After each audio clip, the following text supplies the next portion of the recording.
Just 12 months old, but already Joseph knows what it is to starve.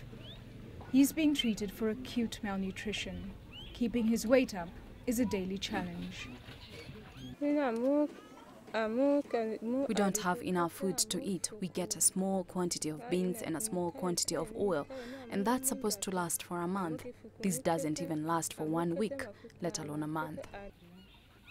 In this IDP camp of 15,000, 4 in 10 children have been diagnosed with malnutrition. The rate is rising. I am doing a survey of malnutrition in children in the IDP camp.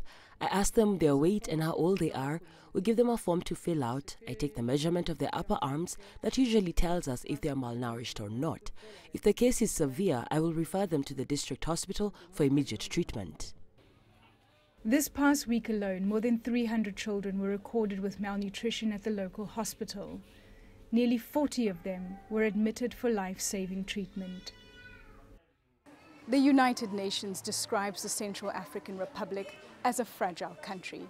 It doesn't get much more fragile than this. The youngest and most vulnerable, on the brink of starvation. Yet funding for this sort of aid has been drying up these past 3 years. The UN says the C.A.R. is now one of the most underfunded of its appeals worldwide. Last year, it raised little more than a third of the $467 million it was seeking. On the ground, that means a terrible balancing act, choosing who looks the most desperate from one day to the next.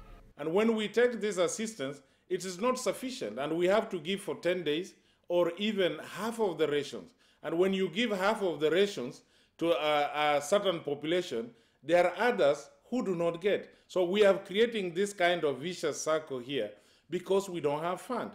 And I think this is the only solution we can do, because as humanitarians, we have to strike the balance to give a very small proportion of the people in need the assistance they require and leave the others to die, or give everybody something small and they die tomorrow.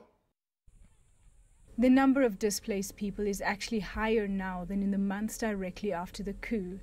More than half the population rely on aid, and that's draining away.